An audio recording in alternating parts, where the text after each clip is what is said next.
THE GOLDEN VERSES of Pythagoras, translated by Nicholas Rowe.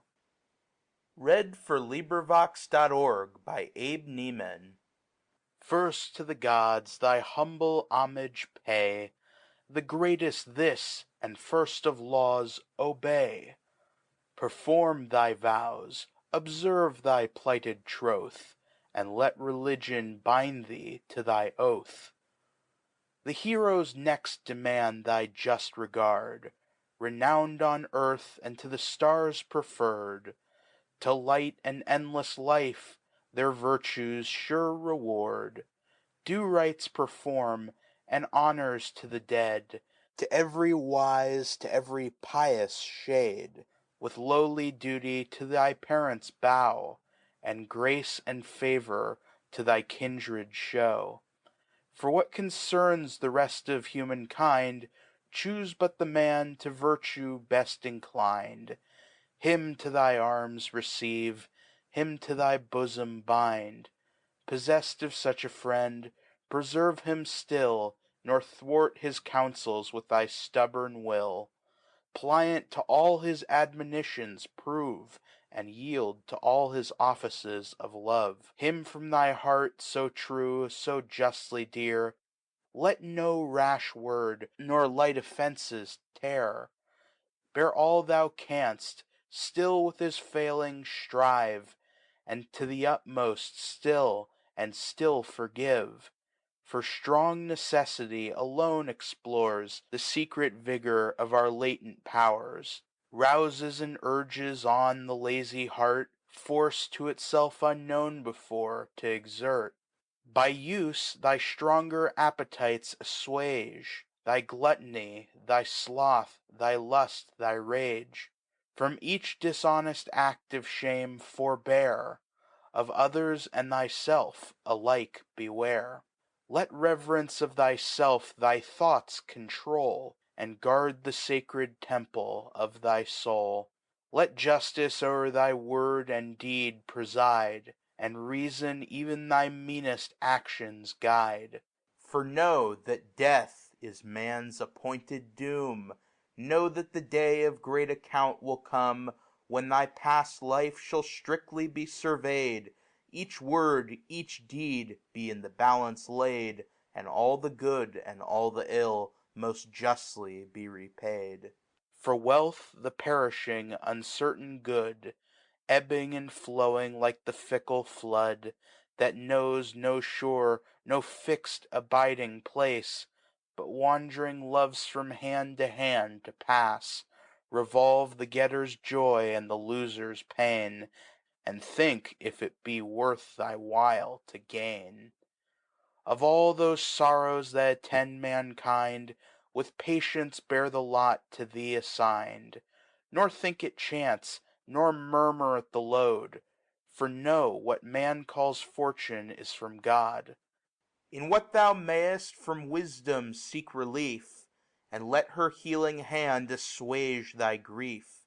Yet still whate'er the righteous doom ordains. What cause soever multiplies thy pains. Let not those pains as ills be understood. For God delights not to afflict the good. The reasoning art to various ends applied. Is oft a sure but oft an erring guide. Thy judgment therefore sound and cool preserve. Nor lightly from thy resolution swerve. The dazzling pomp of words does oft deceive. And sweet persuasion wins the easy to believe. When fools and liars labour to persuade. Be dumb, and let the babblers vainly plead.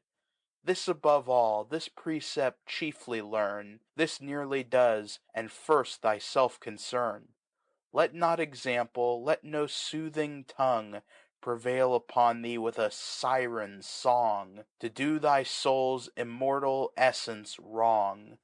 Of good and ill by words and deeds expressed. Choose for thyself, and always choose the best. Let weary thought each enterprise forerun. And ponder on thy task before begun.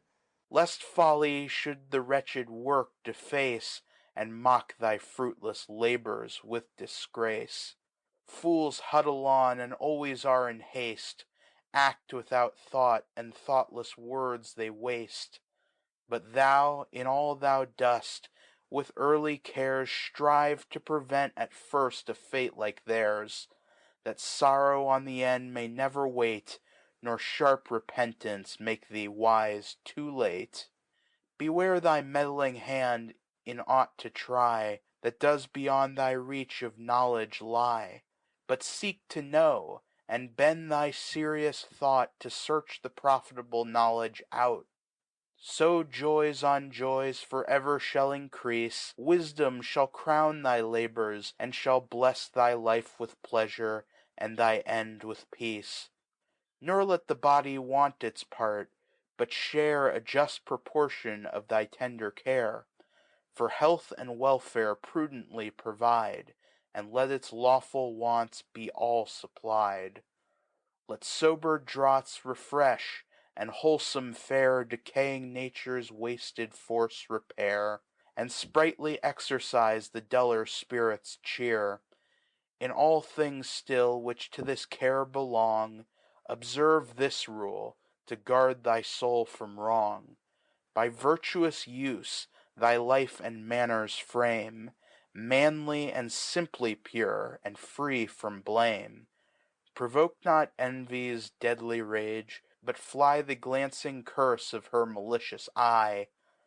Seek not in needless luxury to waste Thy wealth and substance, with a spendthrift's haste Yet flying. These be watchful, lest thy mind, Prone to extremes, an equal danger find, And be to sordid avarice inclined. Distant alike from each, to neither lean, But ever keep the happy golden mean. Be careful still to guard thy soul from wrong, And let thy thought prevent thy hand and tongue. Let not the stealing god of sleep surprise, Nor creep in slumbers on thy weary eyes. Ere every action of the former day Strictly thou dost and righteously survey.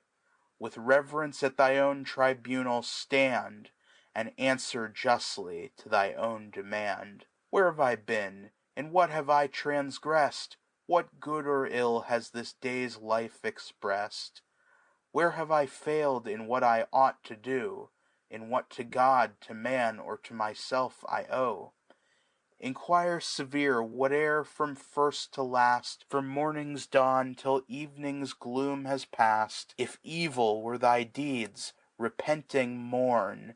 And let thy soul with strong remorse be torn. If good, the good with peace of mind repay. And to thy secret self with pleasure say, Rejoice, my heart, for all went well to-day. These thoughts, and chiefly these, thy mind should move. Employ thy study, and engage thy love. These are the rules which will to virtue lead, And teach thy feet her heavenly paths to tread. This by his name I swear, whose sacred love First to mankind explained the mystic Four, Source of eternal nature, and almighty powers. In all thou dost, first let thy prayers ascend, And to the gods thy labour first commend. From them implore success, and hope a prosperous end. So shall thy abler mind be taught to soar, And wisdom in her secret ways explore. To range thro' heaven above, and earth below, Immortal gods and mortal men to know. So shalt thou learn what power does all control, What bounds the parts, and what unites the whole. And rightly judge in all this wondrous frame, How universal nature is the same. So shalt thou ne'er thy vain affections place On hopes of what shall never come to pass. Man, wretched man, thou shalt be taught to know, Who bears within himself the inborn cause of woe. Unhappy race, that never yet could tell How near their good and happiness they dwell.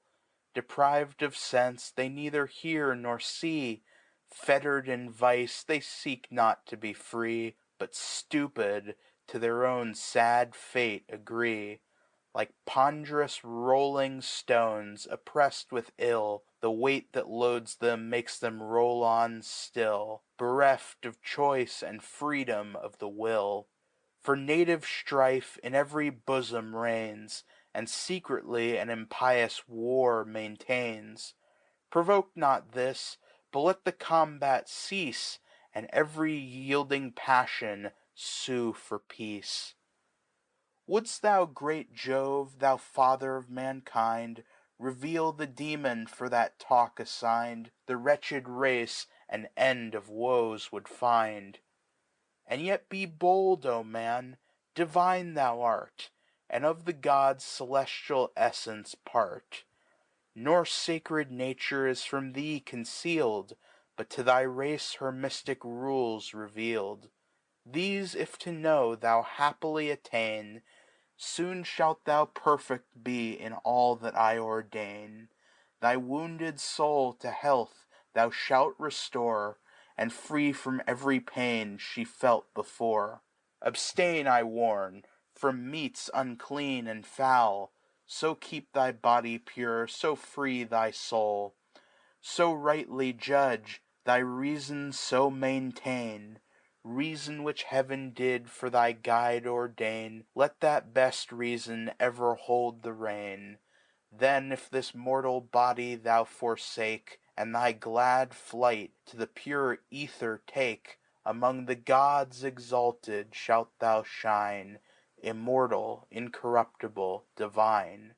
The tyrant Death securely shalt thou brave, And scorn the dark dominion of the grave. End of poem. This recording is in the public domain. Read by Abe Neiman.